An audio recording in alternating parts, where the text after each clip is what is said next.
My work has a lot of things that were presented to me at some point as binaries, like, improvisation, composition, acoustic, electronic. And for me, I guess part of my practice is kind of blurring these lines. This is Phantom Power.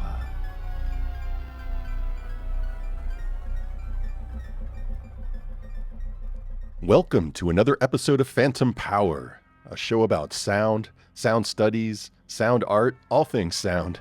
My name is Mac Haygood, and my guest today is Yvette Janine Jackson. Yvette Janine Jackson is a composer and sound artist who creates immersive compositions drawing on a wide array of genres and life experiences. Her electroacoustic, chamber, and orchestral compositions have been commissioned internationally for concert, theater, installation, and screen. Yvette Jackson often works in a mode she calls radio opera, which combines orchestral composition, modular synthesis, sampling, voice acting, improvisation, a whole lot of things, in order to create what The Guardian called immersive non-visual films. Her work has been commissioned by or appeared on the stages and screens of Carnegie Hall, Big Ears Festival, PBS, and the Venice Music Biennale. Oh, and Wave Farm. A lot of listeners will be familiar with Wave Farm, with whom Yvette has had a long history. She is also the only volunteer firefighter that I personally know who learned tape splicing, analog synthesis, and computer music at the historic Columbia Computer Music Center in New York. Oh, and did I mention that she's a professor at Harvard? Yvette and I met at the Residual Noise Festival at Brown a couple of months ago, and I so enjoyed talking with her that I wanted to bring you in on the conversation.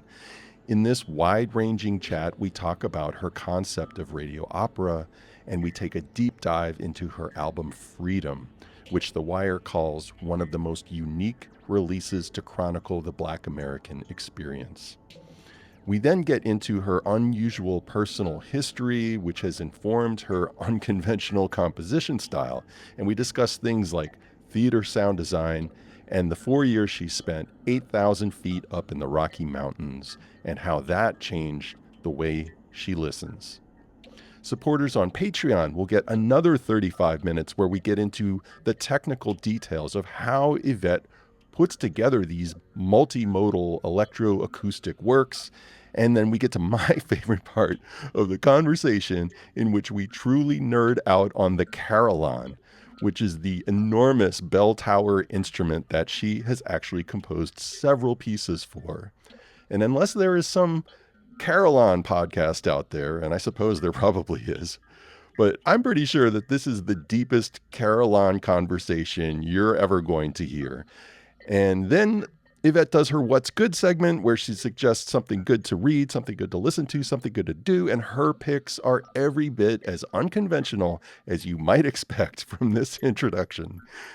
That is all at Phantom Power's Patreon page, patreon.com/Phantom Power. You can become a member for as little as $3 a month, and we could really use your support. I'm still on this mission to try to cover the production costs for this podcast with your donation, so please consider getting all of the full-length interviews at patreon.com/Phantom Power.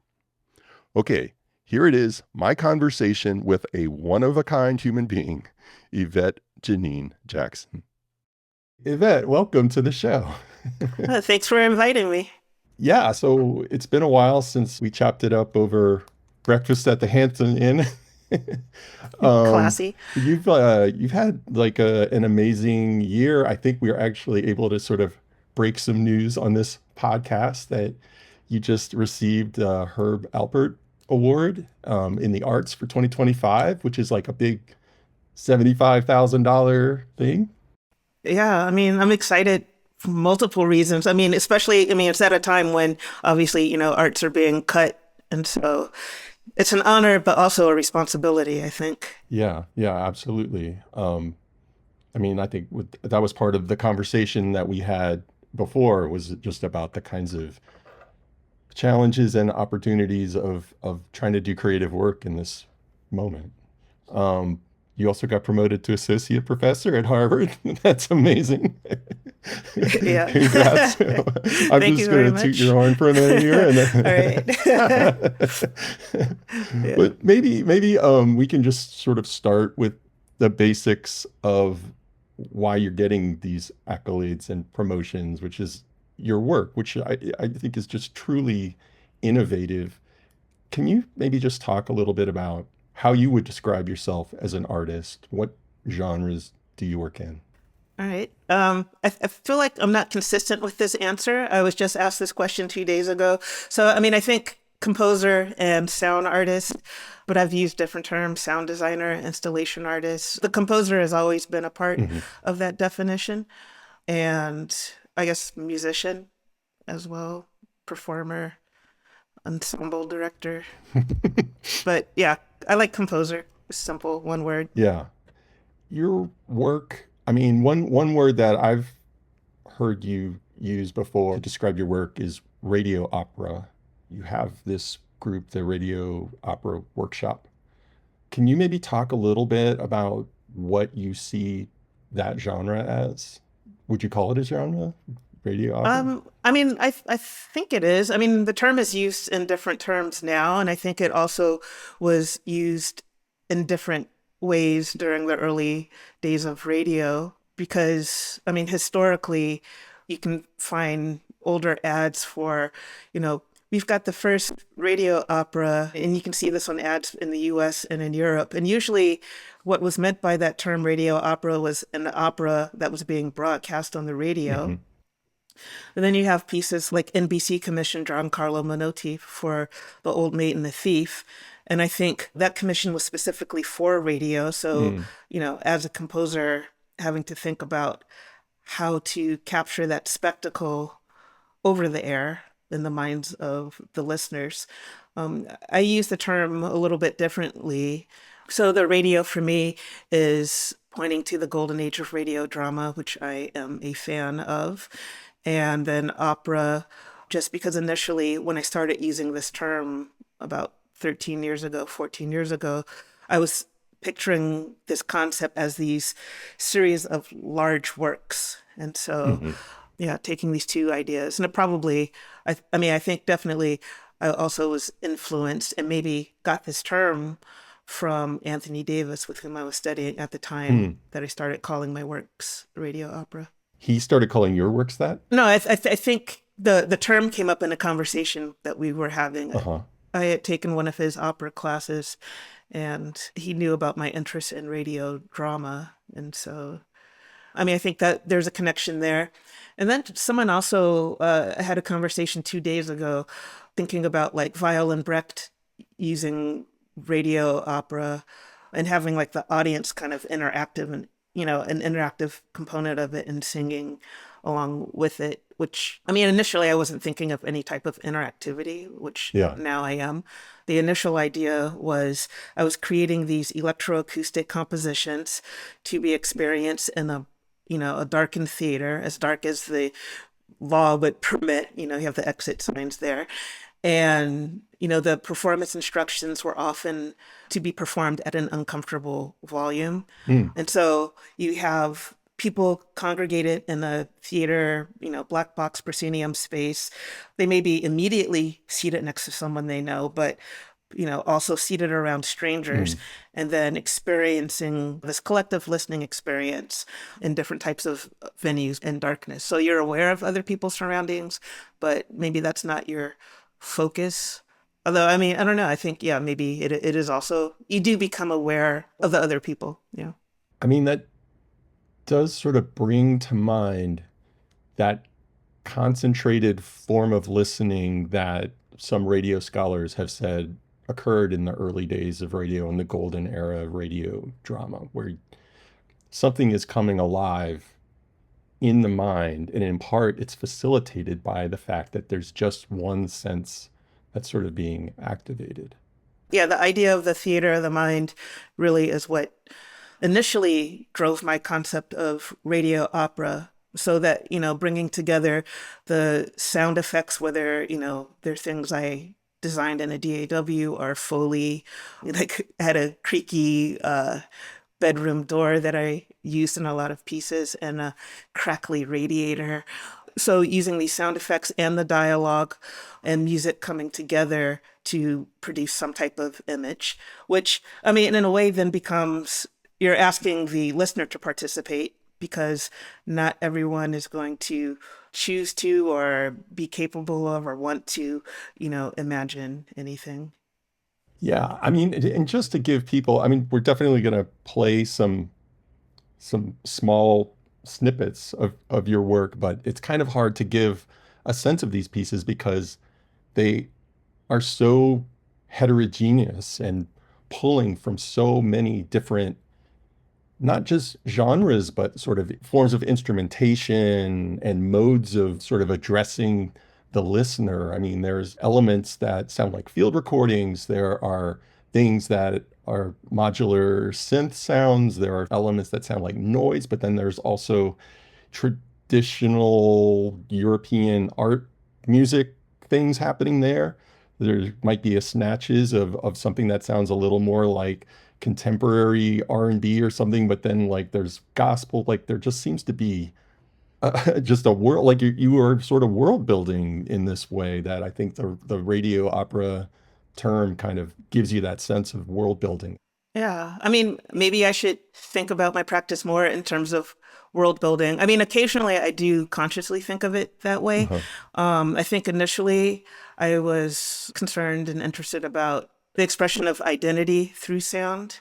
And, I've been exposed to a lot of things and ways of seeing the world. And I think that comes through in music, but also thinking about the way I was raised, educated, not just formally in a school, but culturally, societally. I mean, I guess, for example, my work has a lot of things that were presented to me at some point as binaries, like, improvisation, composition, acoustic, electronic. And for me, I guess part of my practice is kind of blurring these lines because I felt like I've always been told by someone, not that you need to listen to anybody telling you anything, Yeah. that, you can do this or you can do that. And I'm like, why can't I do both or all 12 of these things or whatever? Or, Yvette, you should focus and narrow down on this one specific thing. And I think radio opera is something that allows me to bring together all these things that external voices have told me that I can't do all of these things. I'm like, oh yeah. Yeah. So it's a way to do that. And then also to be able to, as radio opera becomes more of a social activity for me, if I can call it that, it becomes a way to interact with more and more people, like, yeah, different types of people, which I find interesting, and including the listener, because the listener is a collaborator as well. I mean, your 2021 album was called Freedom. And, I think it's speaking thematically to some very serious issues about freedom, I think on both sides of the record. But it also is expressive of that kind of freedom to just transgress binaries and boundaries as you choose. And it's more powerful for doing that. Like, definitely. I mean, yeah, I think this exploration of freedom comes on multiple levels. I mean, I think more recently thinking about freedom just in like forms of expression or questioning what exactly is meant by freedom. And I think maybe each conversation has to redefine it because it's used in so many ways. Would you want to talk about the narratives on, if we talk about radio opera being a narrative, could we maybe talk about the narratives on each side of this record? The first side is called Destination Freedom. Sure. Yeah, the first side is Destination Freedom, but I'll start with the B side, Invisible People, Okay. a radio opera, because that was the first piece composition that I used this term radio opera. Oh, really? Yeah, to describe it. You are 10,000 times more abominable in his eyes than the most hateful venomous serpent is in ours.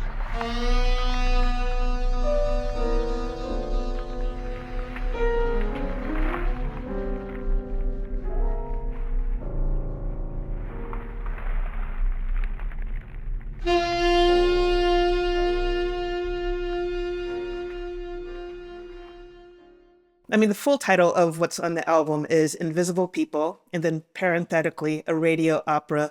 Then I think there's like a colon, episode one. Uh, oh, see, I've forgotten my own title. It's so long. But the fact that it's called episode one, that's really the third iteration of Invisible People. The first piece started out as a 10-minute tech sound composition using a lot of the sound bites that end up on the album and that have been a part of kind of subsequent iterations of the composition. So the piece started around the time that Barack Obama had approved marriage equality. And at the time, as I said, I was working with Anthony Davis, and he nudged me to like find a topic that was meaningful to me. And so I started, just kind of having conversations about the topic. So yeah, my process is conversations with people, kind of armchair investigating, looking up things on the internet, YouTube, websites, looking at historical text, which all then become source material for this composition. So initially it started off as an essay which featured different voices of politicians and religious figures, academics, responding to Barack Obama's approval of marriage equality.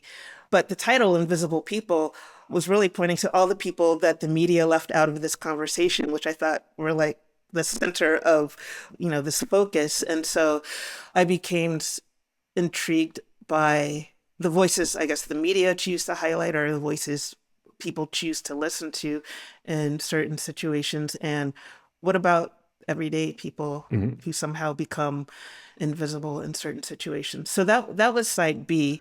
Well, and just to spell it out a little bit more, like there's a lot of samples of voices of preachers, and I thought I recognized the voice of Louis Farrakhan. Like there are people from the pulpit decrying marriage equality and the decision that Obama made. I work with sound techs in the way that playwright Charles Mee does. I used to do sound for theater, so a lot of the techniques I got come from that period. And so, yes, it includes, I include politicians and, as you said, spiritual leaders, clergy, but also internet trolls, people from the present and the past.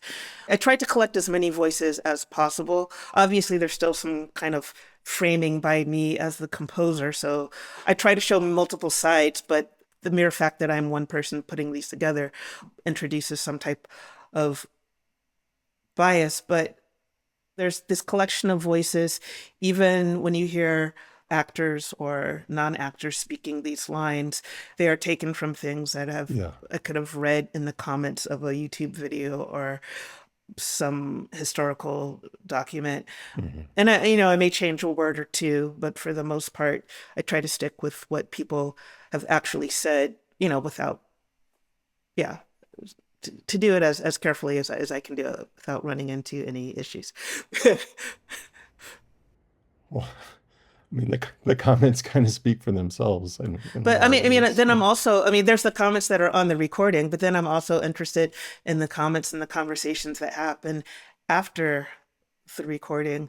And maybe I should clarify, when I say recording, I'm thinking about these initial performances, which were in the darkened theater with multi-channel surrounding the listener. I usually am, if I see any live performance, I'm at the back of the house, which kind of comes from this habit of when I used to run sound for live performances.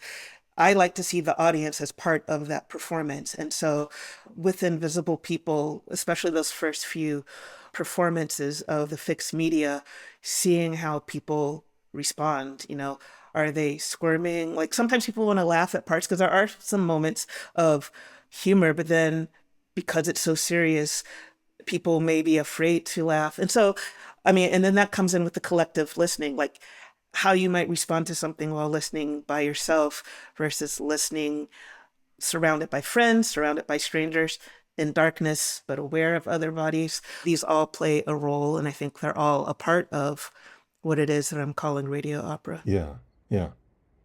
So while we're at it, you want to talk about side A as well. Yeah, side A, Destination Freedom, is a journey. Because Invisible People was so text heavy, I was curious about this idea of telling a story without relying on words. And so, I mean, there are voices embedded in there, but they're not intelligible. And that is by design.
So there's kind of a predecessor to Destination Freedom called Swan, which is it's just under 10-minute piece, which again, the source materials for that, I have an ensemble. So there's studio sessions of the ensemble, but I don't use the mixed or, polished recordings from the ensemble.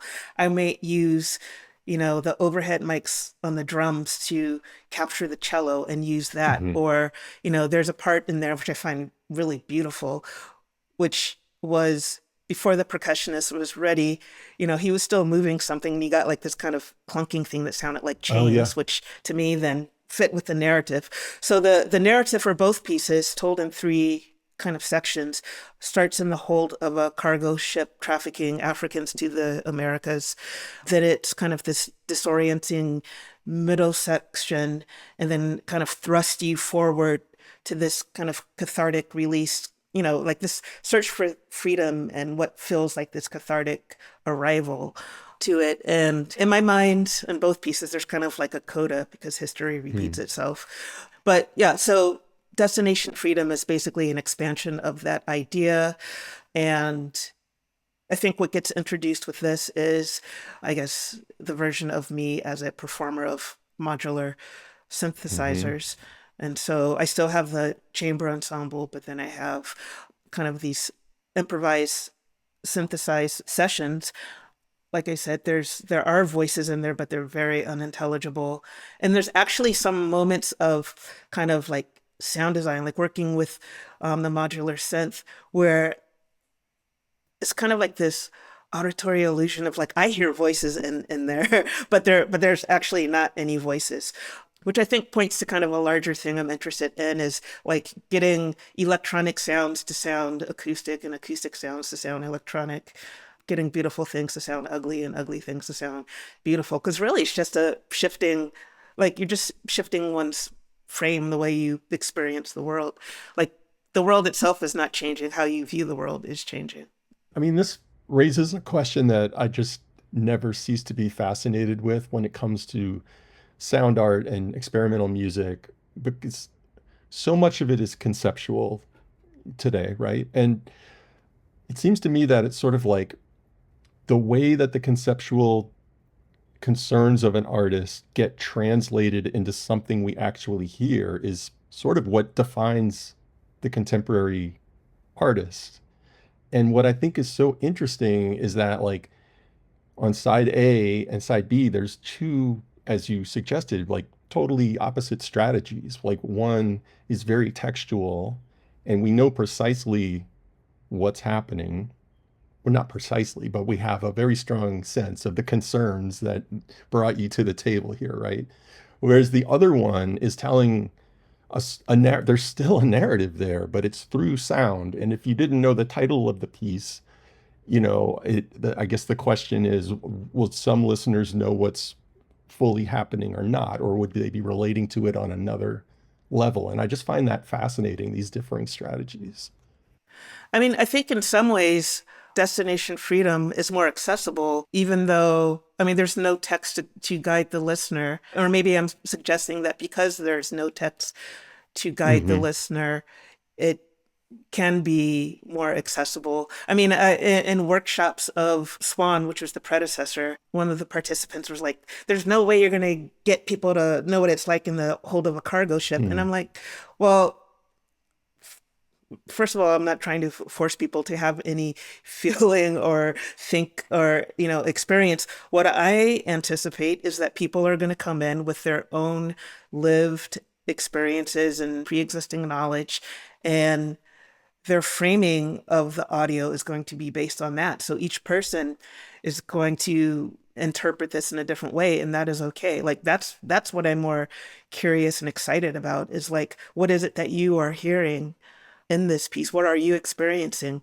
So even on the text heavy invisible people, it has different meaning if you recognize the voices. Well, okay, if you speak the language, if you recognize the voices, Yeah. if you've lived through certain experiences. Some of my works can be triggering. So if you've had certain experiences, maybe they're harder to listen to than other types of things. But yeah, I mean, this is something that I'm interested in. It's like language and the absence of language. Or I was going to kind of put myself down a trap, and some linguists would be like, oh, that's not what language is. But I mean, I don't want to go into the thing where people say, oh, music is a language, because I think that's definitely where the linguists will come in and say, no, it's not a language because of X, Y, and Z.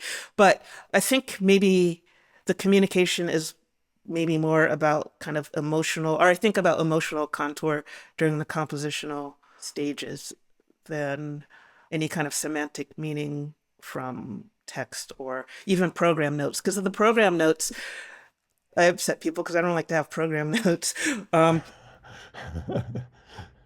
Well, in fact, you told me, like, because you have a German language radio opera coming up soon, and you're like, I don't want to talk about it. I don't like to talk about my work before people hear it. Well, I mean, yeah, I mean, that project is in process for Deutschlandfunk Kultur, and I guess the English title for it is backspace, like, on a keyboard, but can have like a double meaning. But with this, like, I'm taking an extra time because I do want to have meanings in German language, but then I'm also thinking about like the types of voices and like if and how class can be reflected through a language that is not my own, and the challenges of that, and like how listeners perceive that. I mean, a lot of the times my projects, my radio operas are abstract. Anyway, a lot of the times, all the time, my radio operas are abstract. And something you said in your previous kind of lead up to the question made me think about, like, even the term radio opera. Some people get upset by it, like, why is she using the term opera? I don't hear people singing and blah, blah, blah, blah, blah. Or, are your pieces on radio? I mean, some pieces have been played on radio, but the early pieces were not specifically or explicitly composed with radio in mind.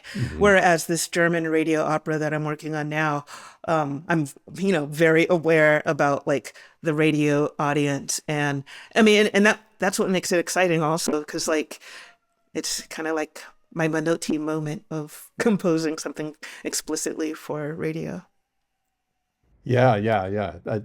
That's really exciting. I'm like torn in two directions right now. Like, I want to ask you a bunch of sort of technical questions about how you do what you do. And I also want to sort of get the background, because you've hinted at certain experiences in your life in the past, like being a theater sound designer, that I also want to dig into. So maybe let's go with the biographical piece, and then we'll come back to all my techier Sure. nuts and bolts It questions. all started when my parents met. No, let's see. Well, I mean, I won't go that far. But But you're from LA, yeah, right? I'm from LA. And I grew up. I guess I was lucky to grow up in a household with a piano, and I had like a. It was my paternal grandfather's guitar that really wasn't strung properly, or yeah, I mean, my mother didn't know how to string it. She had like a. I still have it in my living room, but it's like a box set on vinyl for like guitar lessons, which I'm not sure how one really learns guitar from a box set album. But I would love to hear that. That I do sounds still have cool. it. But anyway, I didn't learn through that method. But I mean, I guess I took lessons on and off from an early age at the community school. So I guess what I'm saying is I was supported and exposed to music both through different types of private lessons, through piano, music fundamentals, and eventually switching to trumpet, which I had become aware of in elementary school. So my public school, it was part of a magnet program. It was like a super phenomenal experience. Like I also have a 45 that we recorded. It was like a bunch of 9-year-olds singing Bartok, if you want to hear that. Whoa. But like, I mean, like how many 9-year-olds have this experience of like, through a public school going into a recording studio and having a really good public school music program, having the privilege of also being supported with private lessons through the community school. And then at one point, there was an older woman across the street who I had violin lessons with and, had instruments in the house. As I'm talking, I'm like, I think at one point my paternal grandparents gave me one of those like Toys R Us drum sets, which magically disappeared. Yeah, just having that support. And I knew that composition was something I wanted to do. And I always thought probably was thinking about it in terms of like film or TV because I don't know, LA, that's the industry there. And then at college, studying composition and one year I'm like, what are these electronic music classes? And went up to Prentice Hall. At the time was like transitioning from the Columbia Princeton Electronic Music Center to the Computer Music Center. And this was when Brad Garton was starting out there. And there was something like really exciting about that space. It was like engineers and musicians, but you're encouraged to like explore and learn from trial and error, which was a lot different than in the formal music classes where, you're following all these rules and doubled the wrong note or something like that. Which I mean, I love theory, I love rules, but like there was also something just liberating about this experience and hearing one of Brad's compositions where it's like you could hear him washing dishes. Like I hadn't heard things that were called music that were like this. And So who was the instructor? Brad Garton was one of the main people at the time. And I also took, I think it was like the last class where we were learning on reel-to-reel tape. So it was taught by Arthur Krieger. And so we get assignments with, use these two oscillators and create a metallic sound that turns into a watery sound. And, this is the rhythm. And it was like trial and error. I mean, maybe there was a lot more instruction there, but my 20-year-old, 19-year-old brain was only absorbing so much. But that experience with the reel-to-reel still is important because I think about like this tactile experience of like actually splicing tape and like flipping things around and splicing it at an angle. Yeah. So you get the transition. Yeah, and like, the grease pencil and all of that. Yeah. I just barely too got a little bit of that, from working in radio, like a part-time job. And Yeah.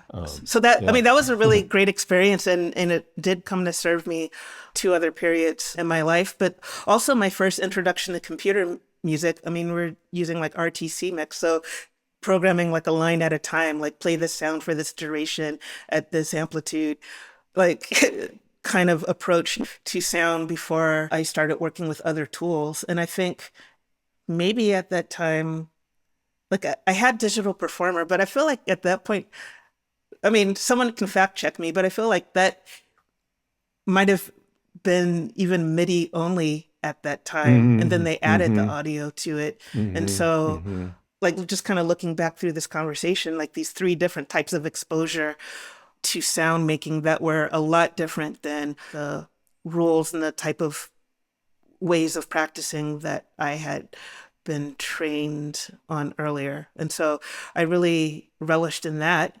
And then going from that college experience back to California, I eventually moved up to the San Francisco Bay Area and got involved with like theater and radio drama there. There was a group, Pagliacci's Fools, run by Kevin Beecham, Vinny Beecham. And, we did things at the radio station. And that was a learning experience, like, showing up to record live radio dramas and being like, where are the microphones? Well, that was my job. Oops, I forgot to like unscrew the mics and bring them from the rehearsal spot to the studio. But like sound effects being manipulated live with the actors there and running sound for theater, places like Magic Theater and like Aurora Theater and Berkeley, Oakland Public Theater. All of these experiences were great because, again, it kind of gave me this bird's eye view from being in the sound booth.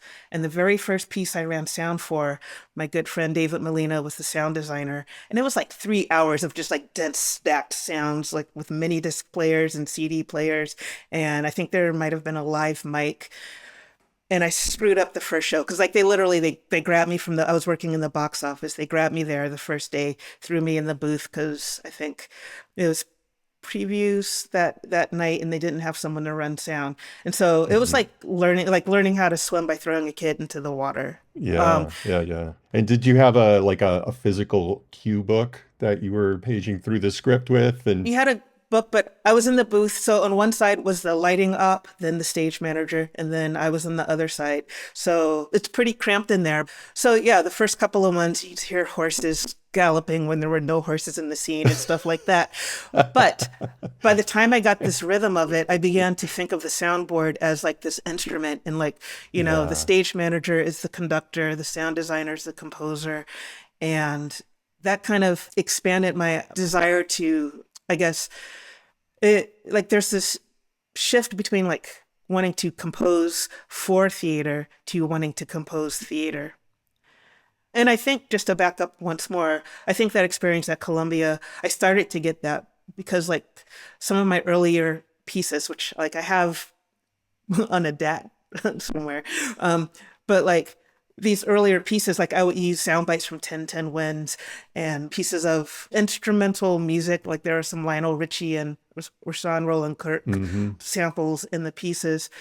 I mean, I think you might have, I can't remember if I shared a piece when we were at Residual Noise at Brown. I don't make it publicly available, but I have shared it in a couple of like smaller talks to show this kind of earlier, it is radio opera. I just wasn't calling it that. yeah, 20 years before her. I mean, I'm kind of getting chills just because I studied theater and did directing, did sound design, and there's just nothing like that space of the black box theater. And even just, being the sound op and just, there's something I found so meditative about being in that dark, cool space and just hitting your cues at the right time and following along with what's happening on stage. And then just the collaboration and creativity, of getting your friends to I mean, one brush of fame of mine was like I was directing a play for a class project, and I had Brian Blade, who was studying jazz at my university, like on drums there for a while. And he was like playing the walls of the Black Box Theater Awesome. and stuff. It was completely amazing, right? It's just like those little moments of like sort of crossing paths with people and just creating something that's ephemeral and then it goes away. I don't know. I could see why that was inspirational for you and something that you wanted to retain in your work after having that experience. Yeah, I mean, I learned a lot from just, watching other designers, especially lighting designers. And I'm hoping, like, as I expand this idea of radio opera to include movement and lights. Like Heather Basarab was a lighting designer I worked with a lot when I was getting started. And like, I'm like, hey, I have this idea coming up. Would you want to be a part of it? Because like, it's kind of like if you think about like film or theater where sound often is added at the last minute. Like Yeah. I don't want to do that with the lighting or like any type of visuals. I want that to be part of the compositional process from the very beginning. And so Yeah. as radio opera becomes more collaborative for me, reaching out to people earlier in that process. Yeah. So after that stint in the Bay Area, is that when you go down to San Diego? Actually, lived off the grid. Well, not technically off the grid, kind of. I lived in the mountains at 8,000 feet in Colorado. Oh, And that period was important because my listening shifted in different ways. And I think that's kind of what primed me for the following interest in kind of soundscape studies, because, especially those first few weeks or months of, I mean, the town itself was 100 people, and then the outlying, this kind of a land trust outside of it had more of a transient population in and out of it. how did you, you got to explain, like what, how did you wind up in Colorado? Well, okay, so at the time, I was the webcast and production director at Grace Cathedral for 4 years. And a lot of the time spending like 60 hours a week in the basement with black walls and no windows. And then I'd go home to my apartment on Van Ness and Eddy, which was like Van Ness is basically when the 101 goes through San Francisco. So it was like just hearing people scream and traffic accidents and just like a lot of, it was just like no windows and noise. Like a former partner, I was going to study with someone in Colorado and wanted someone to like watch her kids. And I'm like, hey, I'll do it. Well, I didn't say that immediately because I don't like to disappoint kids ever. So I wanted to make sure it was actually something I was going to commit to. But then I'm like, I'll do it. And so we were out in the middle of very rural Colorado, and it was just like one of the most beautiful things I'd ever seen. It was also it was the only time I've lived not near a coast, and I love water. So, I mean, there's big rivers there as well. So, I mean, I did have like river access to water. So I went there for that summer, and then I'm like, I'm moving here. And everyone's like, ha, ha, ha, ha, ha. That's Yvette and another wild thing she's saying. And so, yeah, I moved there for 4 years. I initially had this idea of like I would compose and like have this home studio, but like actually having no business skills at all or understanding how to take care of a home in the winter. So I let it flood twice from frozen pipes. And I'm glad I didn't put the studio in the basement because I would have like Yeah. lost everything. Anyway, So how did you support yourself for those 4 years? I went into debt and debt and debt. I didn't know how. Yeah. So it was a lesson learned about like business skills and musicians and fantasies about being a starving artist. When I first moved there, I joined the local fire department because I'm like, if I'm going to live in this many trees in a dry area, I would like to know like how to protect myself and others in the land around. So I met people through the volunteer fire department, and one of those people happened to be the superintendent of the school in the next town. So I taught K through 12 at the local public school, which is also like another way of just kind of expanding the way I was working with sound and music through that experience.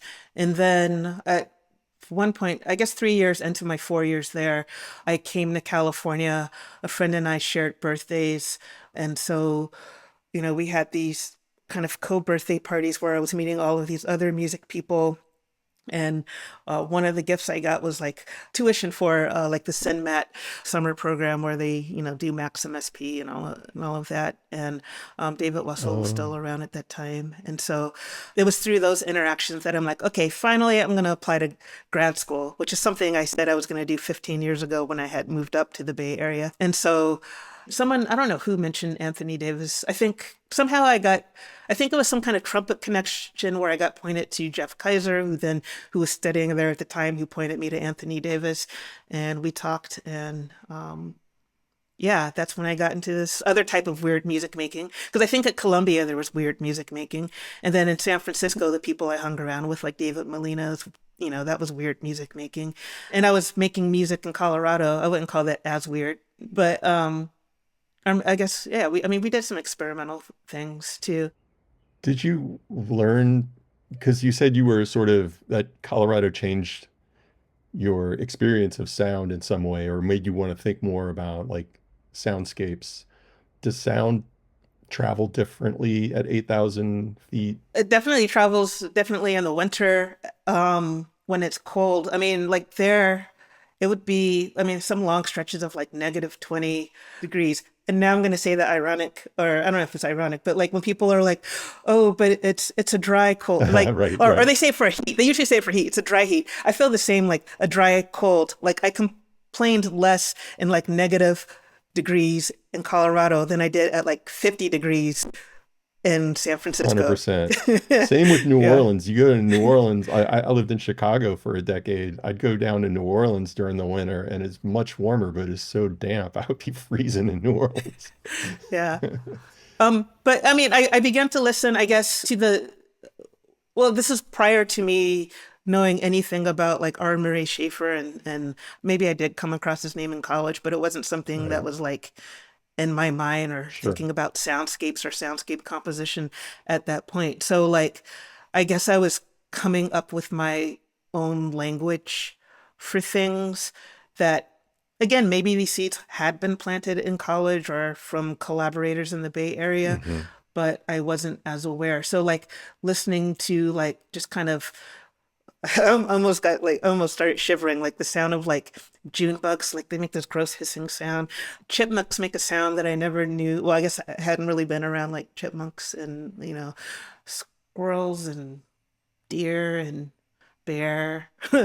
um all kinds of things. And so like it got to a point where like, my first couple of weeks, like I'm not going to call it silence, but the shift in the soundscape made me very nervous, especially at night, sleeping in this town that I went to without knowing anybody in the middle of like 8,000 feet isolated, like worried about like bears coming on my steps and things like that.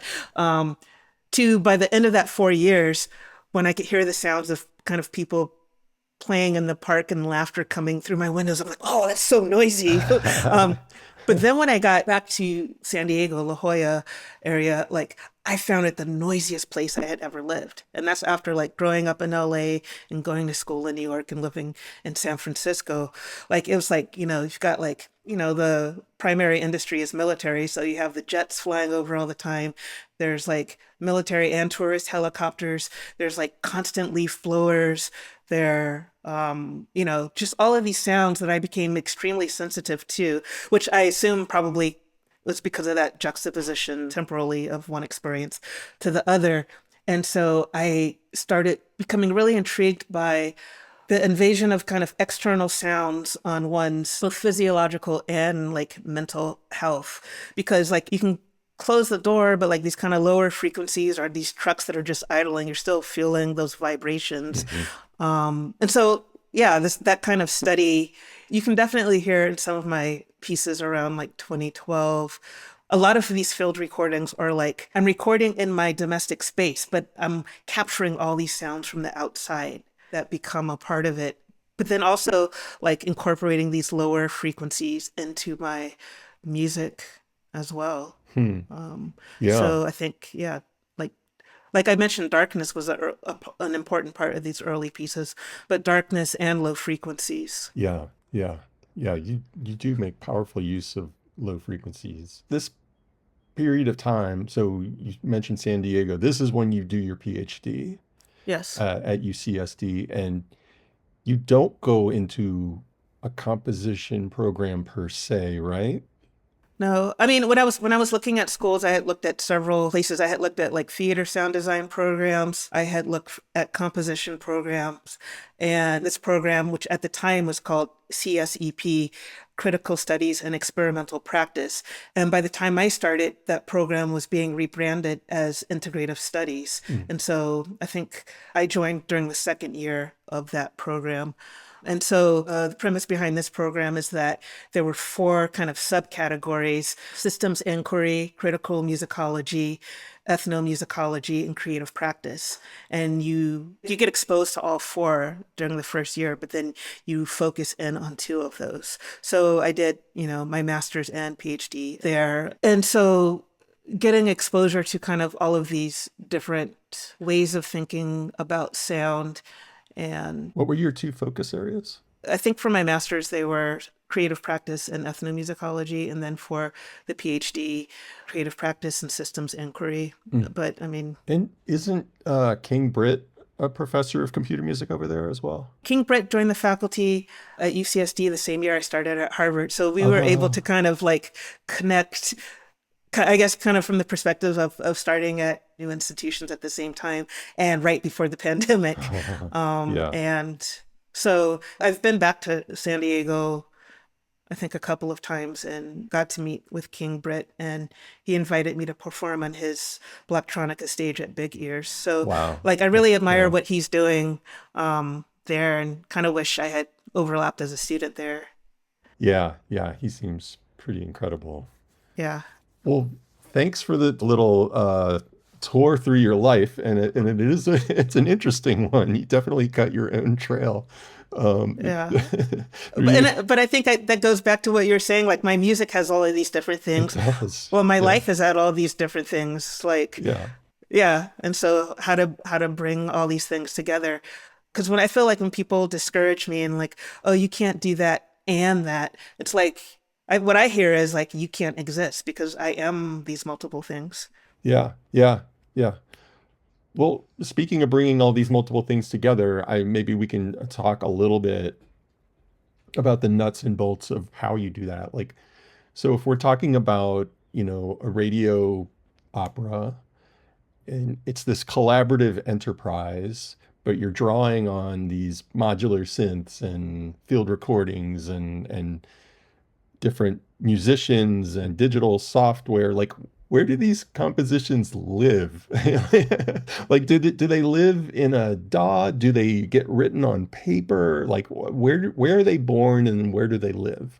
That's a super great question. It was a good question, and Yvette gave a good answer too. And if you want to get into the nitty-gritty of how she collaborates on these complex radio dramas, you'll need to join the Patreon. You'll also get that really interesting conversation about the Carillon and Yvette's What's Good. Just go to patreon.com/phantompower. You'll get all of our full-length conversations, including this one.